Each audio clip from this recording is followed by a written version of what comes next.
हरलो नाही, हरणार नाही, पंतप्रधान मोदी यांचं विरोधकांना आव्हान.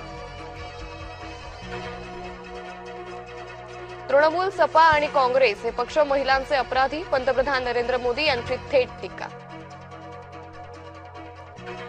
महिला आरक्षण विधेयक पाडणाऱ्या काँग्रेस विरोधात भाजप रस्त्यावर, नवी दिल्लीतल्या आंदोलनात उतरल्या अभिनेत्री आणि खासदार हेमा मालिनी. होर्मुझ सामुद्रधुनीत भारतीय जहाजावर गोळीबार, भारतानं इराणचे कान उपटले, इराणी राजदूताला केलं पाचारण. नाशकात धर्मांतराचं आणखी एक प्रकरण उघड, तंजीर इनामदारवर लैंगिक छळ आणि बळजबरीनं धर्मांतराचा आरोप.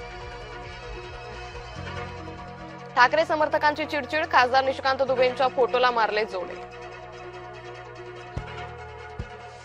टीसीएस मधील कॉर्पोरेट जिहादची आरोपी निदा खानकडून अटक टाळण्याचा प्रयत्न, गरोदर निदाकडून अटकपूर्व जामिनासाठी अर्ज.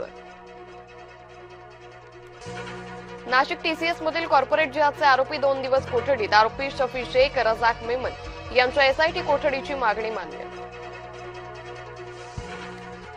अमरावतीत उत्पादन शुल्क विभागातील महिलेचा मानसिक छळ, महिला कर्मचाऱ्याचा दुय्यम निरीक्षकावर आरोप, राजापेठ पोलिसात तक्रार. झारगडवाडी गावातील दफनभूमीचं काम 1.5 वर्षांपासून रखडलं, ठेकेदार आणि अधिकाऱ्यांनी लाखोंचा निधी लाटल्याचा आरोप, संबंधितांवर कारवाई करण्याची आरटीआय कार्यकर्त्यांची मागणी. गोरेगाव ड्रग्ज पार्टीतला आरोपी सापडला, पोलादपूरला मुंबई पोलिसांनी आरोपी आयुषला ठोकल्या बेड्या.